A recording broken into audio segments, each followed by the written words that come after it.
Good day, good evening, whatever time it is that you're consuming this. Welcome to Punch Kick Choke Chat.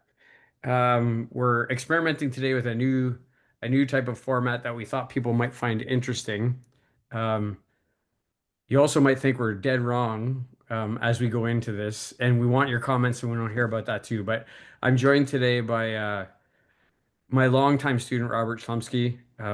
You can watch other episodes about how I feel about him, but in a nutshell, he's an amazing human being, um, outstanding martial artist, one of the best martial artists I've ever trained or shared the floor with. And I'm looking forward to hearing what he has to say today. And my Iaido teacher, a mentor, more than a friend, since the Nicholas Fino. We just got back from Baden, Austria, where we were teaching for 4 days, and we had a great time. But listen, this episode is going to be a bit of a fight commentary. We're going to start breaking into some martial artists and giving our opinions on what they were good at, maybe what they were not good at, any holes in their game. And we're starting today with two Canadian legends, George St-Pierre and my personal hero, Jean-Yves Thériault. So it'll be hard for me to say negative things about the champ, but and maybe we won't say anything negative about those two people. But Setsuna, how you doing today? Doing great. I'm looking forward to this. And yeah, good luck finding something to complain about with these two guys. Yeah, setting the bar high for the first one. Fair Right. enough. Robbie, how you doing today? I know you had lots of things on the go, and it's nice that you look and relaxed and healthy again. Yep, yep, I'm doing well, Sensei. Thanks for asking. It's nice to take an hour out of the workday and talk about fighting and other fun things. Okay, so listen, before we get into, we're gonna actually queue up some videos and talk about some stuff, but and we'll start with GSP. George St. Pierre from Montreal, Quebec, Canada. The two things these guys have in common is they're both from Canada.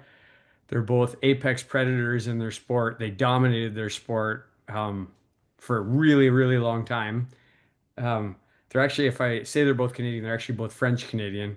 Well, Jean-Yves is an Acadian. Um, but I guess I'm gonna go to you first, since you know, for GSP, what do you think was different about him compared to other fighters? What is one of the things that was different about him compared to other people in MMA? Because I consider him to be like he was the guy who like pushed MMA in a different direction than it was before him. Well, listen, I'm sure he was an extraordinary guy before this, but the time it shined, that showed up. I mean, just to get to the UFC and then to do well is, of course, amazing, extraordinary. Um, but after he lost to Matt Hughes and then went away and reinvented himself and came back and beat Matt Hughes and everybody else, that was that's kind of the legendary moment, and it shows what he was made of, right? Is he made a commitment to change, and he changed, so much about his game. I mean, he had great innate athletic talent before that. He had a good game in many respects, but afterwards he came back and it was just, I'm sure there were holes in his game, but in that era there were really no holes in his game, right? He was a good striker, he was a great grappler, he was a great submission artist, he was a great wrestler, and he had also done so many peripheral things like capoeira, kickboxing, gymnastics.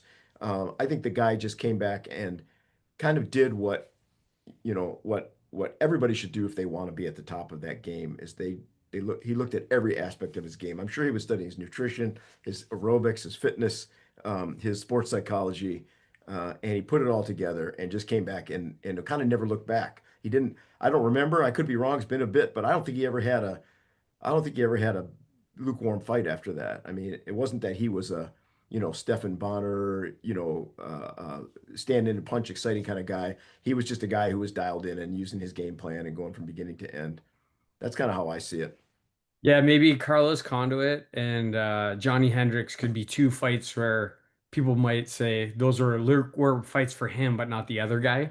Um, but Robert, what do you think the gift of GSP or his best attributes or your impressions of him before we get into looking at some of his highlight reel?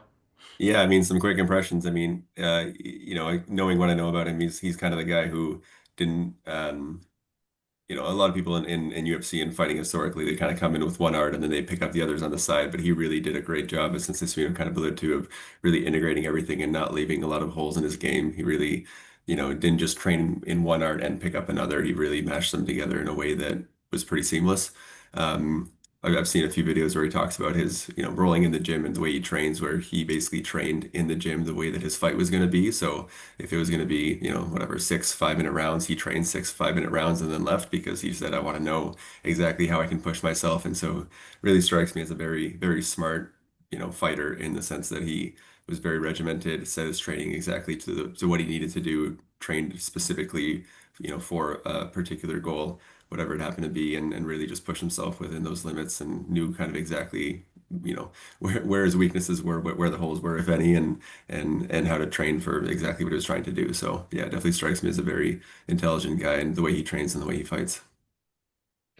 I agree with everything both of you said about all of that. The only thing I would add to it to put a button on it is, oftentimes people talk about, oh, you're too strong, you're too strong. That guy's freakishly strong. Like people who are bigger, like Channel Sonnen and people like that, talk about how strong he was, and his cardio was like ridiculous. He got in against like some of the best cardio conditioned athletes.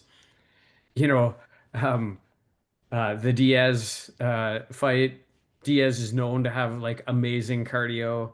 Um, uh, BJ Penn, known to have amazing cardio, and he just outground those people. Like he's the first one to take cardio and physicality combined with technique and use that at a level that's next level. The other thing I would say about him is he never fought the same fight twice.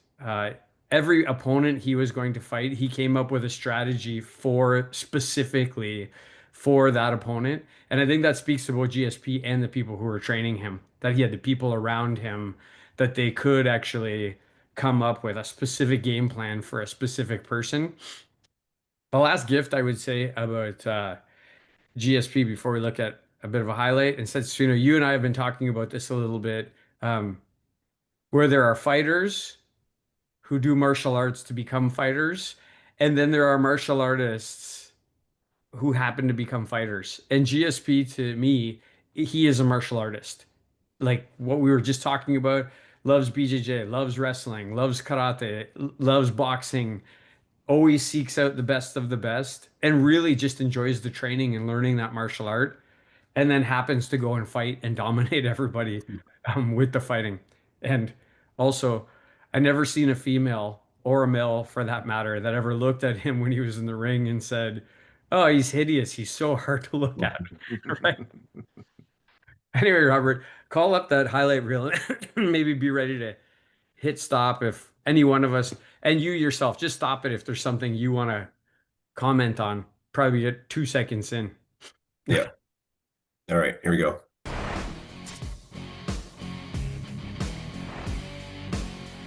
Well, I can't see the screen. How's that? Just joking. Here we go. Remaining in the second round. Matt Hughes. He's inside, another takedown by St-Pierre. Takedown. Right into side control. Well, I'm happy about the judo takedown. I knew you would be. 30 seconds. I remember watching this fight when it was on. And here comes the BJJ finish. Matt Hughes is really getting overwhelmed Yeah. in this fight. Bad cave. Matt Hughes' face is not looking so good right now. Right? Trying to submit Hughes. He was such a strong human being.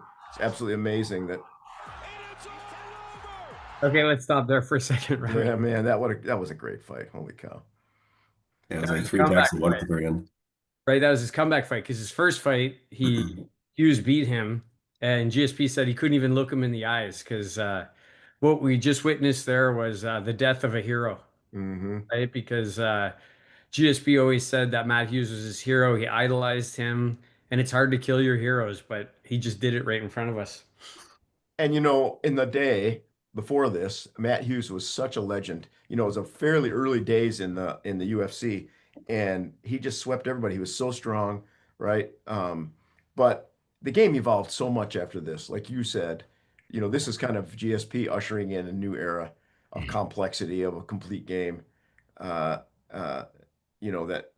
as great as Matt Hughes was, he was just a fighter from an earlier era where people didn't come in as prepared. Yeah, but I mean, total badass wrestler. Oh my right? God, right? unbelievable. Like I didn't think GSP would win either of the fights. Like I thought Matt Hughes would run him through, if I got to be Hmm. honest about it. Hmm. What do you think about that first clip, Robbie?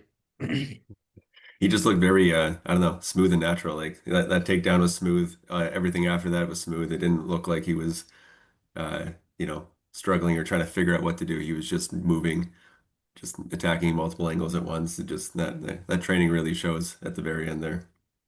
His strength too, because he's wearing MMA gloves.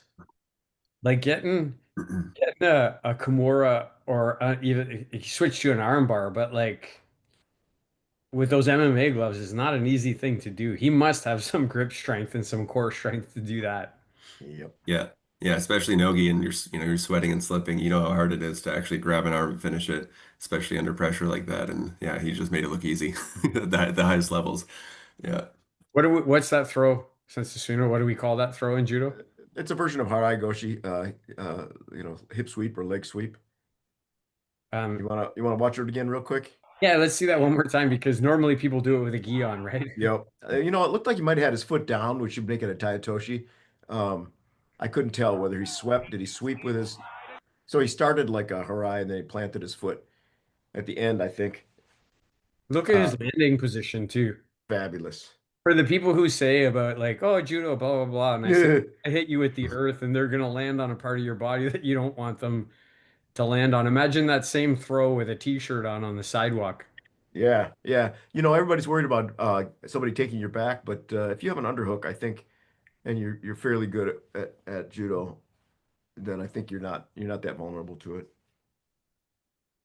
Okay, are we ready to move on to another Yeah, spot? man. Let's check it out. Her run might still be a little foggy. Yeah, here. Whoops. It's a different kind of finish. Yeah. Yeah. Recovering the button. Heron snapped back into consciousness just long enough to grab a hold of that leg. Tough guy. Well, if he works out with Phil Baroni, and what they talk about is how intense the competition between This is a Oh young man. GSP. GSP looks so, oh my gosh, I can't believe he didn't go down with that one. There he is. He's so done. Stop the fight, man. Stop I the don't know, that fight. ref is just there he is. Man, look at GSP. He was such a beast at that time. Terrible back flipper. Yeah, he could have gone to the Olympics for Breakdancing? breakdancing. Take a look at this right hand. Here it is. Boom. Oh my gosh. Jay Heron. Jay Heron immediately, tough guy. Immediately waves his hand. He's rocked, but he immediately calls him to bring it on. Well, he's got that Kyokushinkai background. So one of the maybe pause it now, Robbie. One of the things I liked is when he hit him, there was follow through. Like his timing and his distance was so good on those strikes. His feet were under him. He wasn't like in the air. And we were doing a shout out to judo last time, but I'm gonna do a shout out to karate. Those Sure. punches were straight and Yep. were followed through with a straight line. It wasn't like circular, swingy type punches. Yeah. Yeah, I think Boom. I'd like to see more of that straight punching in UFC. There's so many big swings, right? And not a lot of right up the gut, good straight karate style punches. Right. I said to Lacey, says, how much power do you need? I guarantee you, GSP can hit way harder than he hit that guy. Mm-hmm. I'll bet you he could hit him like twice as hard as he could, but he used good technique and timing and distance and hit him enough to knock him out. And Yep. then as a result, didn't overcommit. And when you you see him throw that right hand, it comes back nicely too. He doesn't leave it like flopping out there after he hits him. Mhm. Yeah, and he can tell exactly when, strike, pull it back, assess, and then know exactly when to start going in for the kill after that. You have to react quickly and, be ready for the counter punch if for some reason that punch wasn't successful. But yeah, he knows he strikes and can tell exactly how much damage it did and then leaps in thereafter. I think something people forget, right, is that these guys are not punching bags. Like 90% of the people you face in the UFC are so incredibly fit and strong and good fighters. So when you're playing with people like this, right, it says something about where you stand. Hmm. Yeah, I mean that guy took that punch well. I mean, all of them, like obviously knocked him out, but he was tough and he kept fighting after. So you can't assume just because they stumble for a moment that, you can just walk in there and do whatever you want to after that. So you'll have to be careful. Fight can Yeah, we take never talked about that. He's a super smart person, right? You don't. He had 28 fights in the UFC. If you don't know, 26 of them he won. By knockout was 8, by submission was 6, and by decision was 12. That's a pretty good. That's a pretty good record, and speaks to the fact that he's pretty well versed in everything and intelligent. Yeah, super smart guy. Let's roll it forward. By George St-Pierre. They both kick at the There's same the time. attempt to take down by Matt. Nice double underhooks. Matt turning. GSP sprawl. doing a great job of scrambling out of that takedown. What a job done by I think Matt Hughes can recognize right there that this is a different person this time. Very nice job by George to counter, scramble out of that double underhook. And the power of Matt Hughes. Superman. Oops. Yeah, he just became such a striker. This is the third fight, I believe. Yeah, I'm pretty sure it is. Ceiling. Takedown here. Superman punch. Superman to the forehead. Nice shot by George. Followed by a nice But again, super straight, like just Yeah. super straight punch. That's that Kyokushinkai background. Mhm. Oh, there's a bloody GSP. That was, Woo! I don't want to say a negative thing, but when you're that low of body fat, that bleeding, he did Mhm. a lot in his fights. Even though he won, he bled a lot. I could think of about 10 fights where lots of bloody. I don't Yeah. mind it. I think for me, it makes him look more attractive, but Not everybody has the same point of view. right. Yeah. You want to watch one more and then switch over to JYT? Yeah, let's watch one more. Yeah, this Bisping one will be a good one. Oh, Bisping. Yeah, let's watch the Bisping one. What a punch.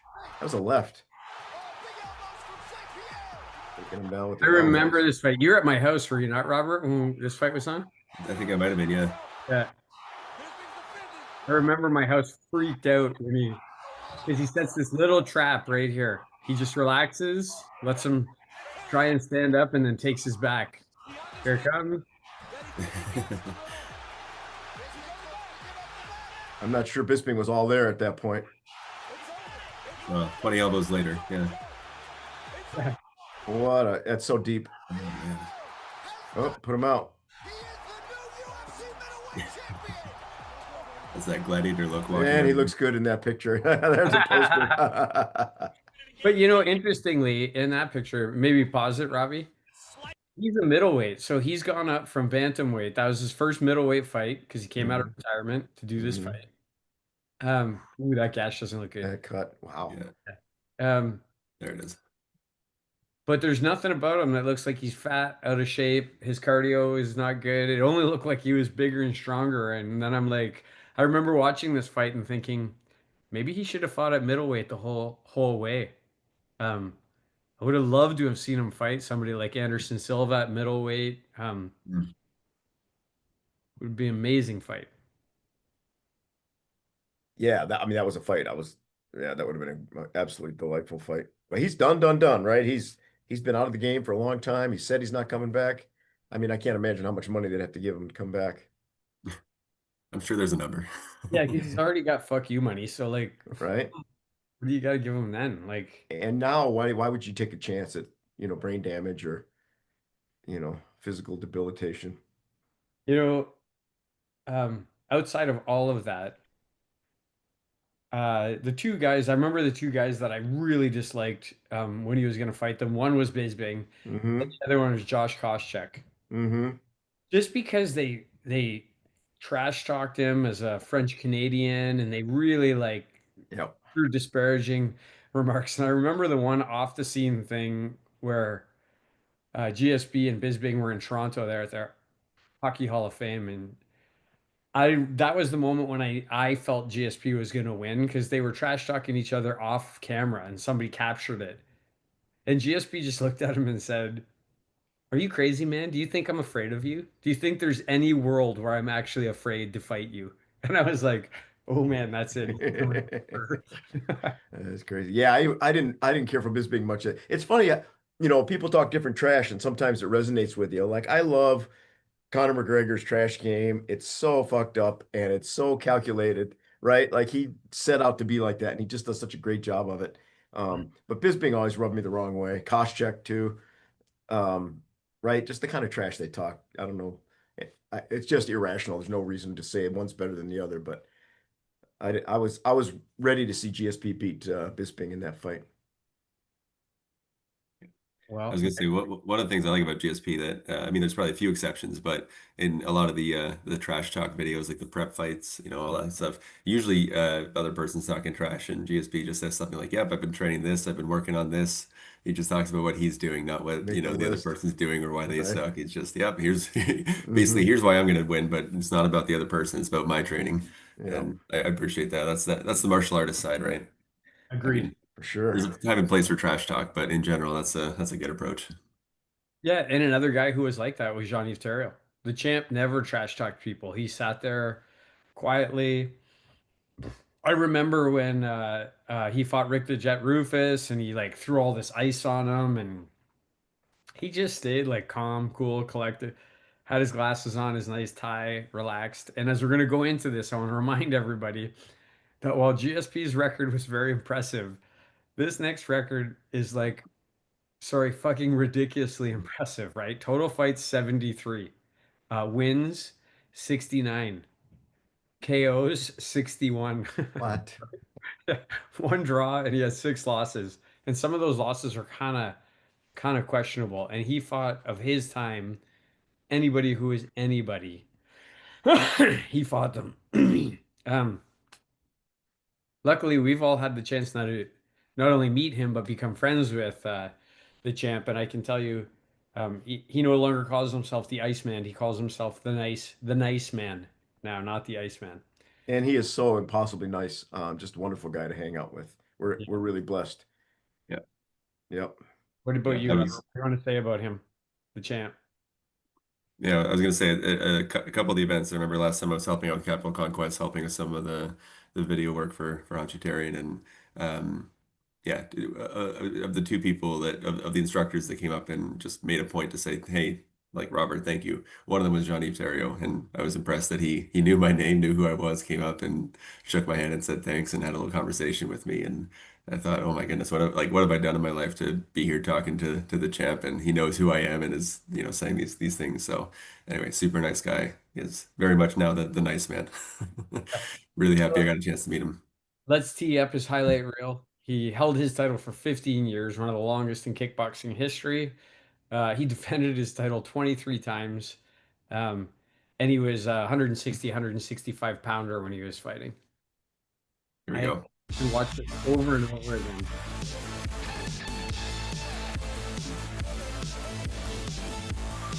That kick. They're short punches too, right? Yeah, he likes to keep those elbows in. Yep. Short, straight punches. Oh my gosh, that one was ridiculous. Let's stop there for a second, Robert. These go by quick, don't they? Yeah.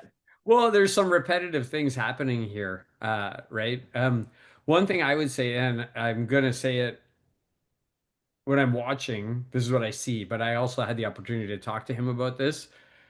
Once when my daughter and I were training with him on his mat, I asked him about his speed, like his speed, and he said, my speed was marginal at best. He said I wasn't the fastest fighter, um, but my timing was much better. And when I'm watching, it's that timing combined with that technique. Timing and technique is gonna beat strength and speed. And you can just see it. Like it's what we just watched. He knocked out so many people with the same few combinations.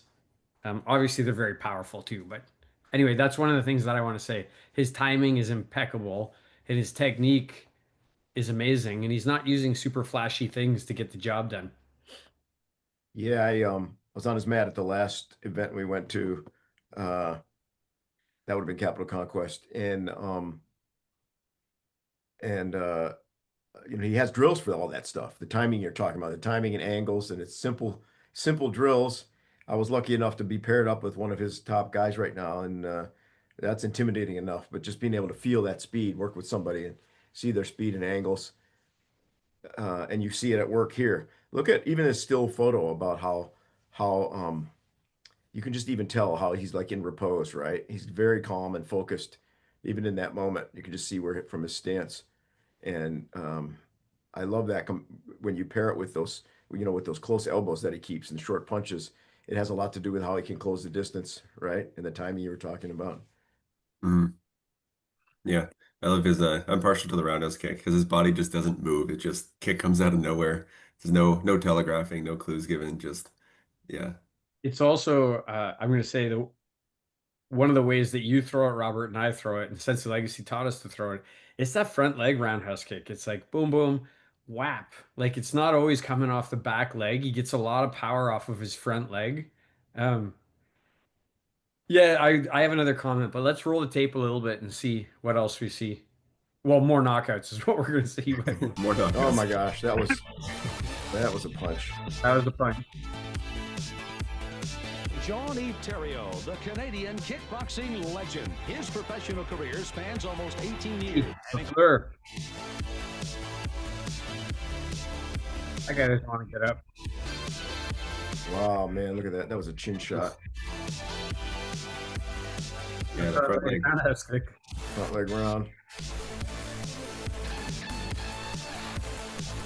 Man. I think he holds the record for the most people knocked through the ring rope. This guy needs to go down. Oh my gosh, he was about to kick him too. And to continually to continually be able to deliver those strikes, right? From going one side to the other, kick, punch, that's just wonderful. I Mm. would say when I'm watching this, one of the things, and I watched a lot of his complete fights. And if you have never watched his complete fights, just go on YouTube. There's so many of them there for you to watch. He's an apex predator in that when he smells the blood in the water, he knows how to finish. Right? That's why he has so many knockouts. It's like what you said about GSP, Robert. Like his eyes are constantly locked on that person, and he can feel and sense when he's done the damage and it's time to put the pedal down and put him through the ring ropes. Mm. Yeah, I mean, reminds me of something you've talked about a lot in class, Sensei, which is that, you're not going to, at least in sparring, you don't throw one technique and stop. I mean, in self-defense, that's a different story, but at least sparring, you throw one technique and then if you spot the gap, you keep going, you throw your combinations, and that's kind of where you can do your work. You're not likely, especially against another trained black belt sparring, just going to throw one technique and that's going to be it. You certainly don't train that way, right? You got to go in through your combinations and look for those gaps. And he just looks so comfortable, Jean-Yves. And yeah, like you said, smells the blood in the water and just so comfortable throwing combination technique after technique. Why do you think he's comfortable? That's a question I would ask for both of you. He's fighting like really tough people. Why do you think he's comfortable? Obviously, massive amount of training and experience. Gift, born with with eyes, right? With the eagle eyes. That has a lot to do with it. This is a funny picture that you got the still on, right? If there was ever a moment for a straight punch, this is it. Robert, what about you? What do you think? Yeah, I mean, at a certain point, when your record is, let's say, 30 fights, 29 knockouts, you probably start to get pretty comfortable. How do you get to that point? Yeah, I'm not sure what the answer is. I think just lots of training, lots of I don't know. I guess you just have to have a certain amount of belief in yourself that you can be the victor, and you just, focus on finding that moment, finding that pocket where, like you said, there's blood in the water, and you go for it. And at that point, just training kicks in.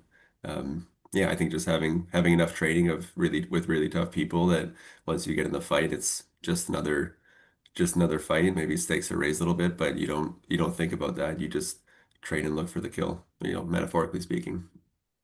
Well, I'm going to tell you both something that you'll both nod your head to because you've heard Sense Legacy talk about it.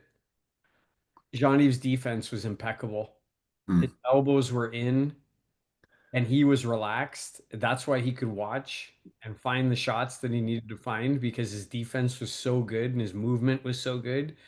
And if you want to be able to impose your will on another person, you need to have good defense. You just need to have it. Um, And we're talking about all like his offense because that's the stuff that makes the highlight reel. But if we roll this forward a little bit, I want you to look at where his distancing is and what you talked about, since where he keeps his elbows and where his hands are. Very disciplined defense.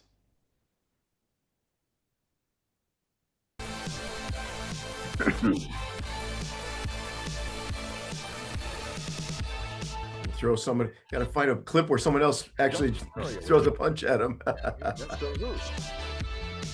Ernesto Hoost. He's probably one of the greatest kickboxers too.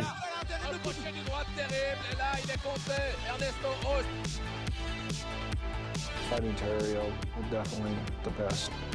Yeah, we want to get on the show, Rick the Jet Rufus. He actually won this fight. He won this. John Yves is a great champion in the PK. I have a lot of respect for him. That was a... Oops, you're going down, son. Well, we didn't get a chance to see much defense so far. Thériault is a good fighter. So look at his left hand when he throws the right hand. Under his chin.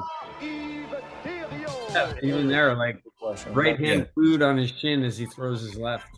Even in that other one, even as the guy's going down, his hands are still tucked. Yeah. This one looked like it was that last one looked like it was in like a high school gymnasium somewhere.